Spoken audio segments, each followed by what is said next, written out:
Healthcare is a high-pressure environment where split-second decisions routinely dictate life and death. When something goes wrong in this setting, the immediate reflex of administration is usually to search for a culprit.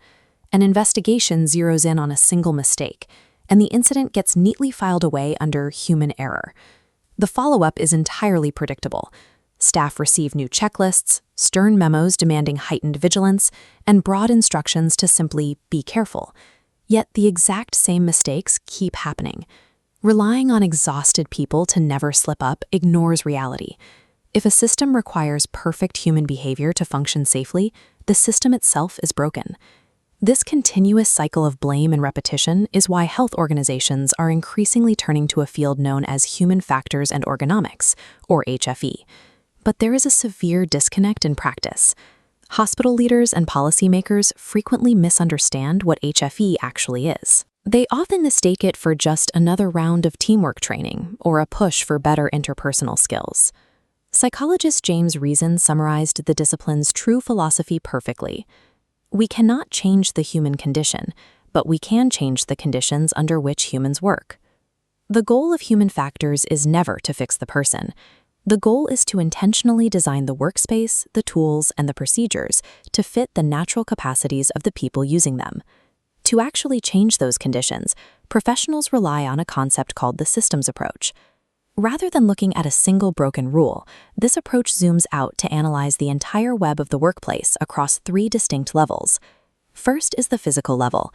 This examines the literal anatomy of the worker. It looks at how human bodies interact with the physical layout of a room, repetitive movements, and the biomechanics of handling heavy materials. Second is the cognitive level. This measures the limits of the human brain during a task.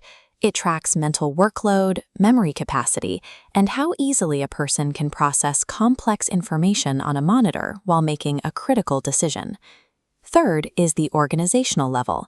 This maps the broader social and operational structures, like shift scheduling, safety culture, and how clinical teams interact under severe stress. When a severe accident occurs, it is rarely an isolated slip of the hand. It is almost always the result of predictable breakdowns aligning perfectly across these physical, cognitive, and organizational layers. Once those breakdowns are identified, HFE applies its second defining pillar, design intent. This is where abstract theory translates into physical engineering. Consider hand hygiene.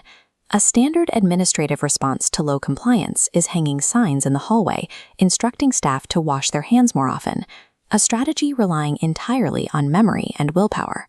An HFE approach completely engineers the friction out of the process. Look at a design like a foot pedal sink.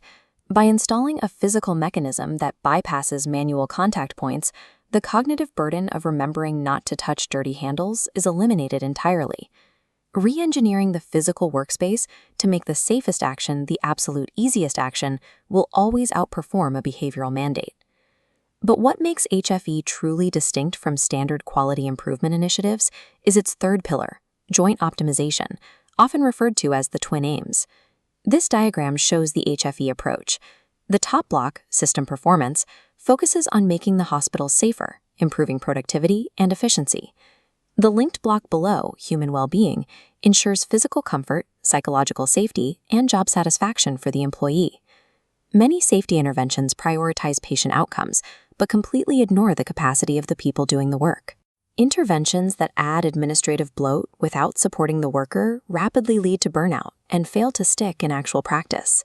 Real, sustainable system safety is achieved only when the environment actively protects and supports the people operating within it. Despite these proven benefits, accurate knowledge of human factors remains severely limited at the highest levels of global healthcare policy and regulation.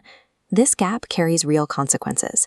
When institutions conflate true HFE design with basic teamwork training, they perpetuate safety myths that keep hospitals stuck in the cycle of blaming individual workers. To counter this, a coalition of subject matter experts has released the Brilliant Basics teaching packs. These are open-access curriculum materials designed to re-educate the global healthcare workforce on accurate HFE principles. These tools provide clinical educators with practical lesson plans and system analysis worksheets. They empower practitioners to pinpoint actual design flaws in their wards and involve staff directly in re-engineering their own workspaces.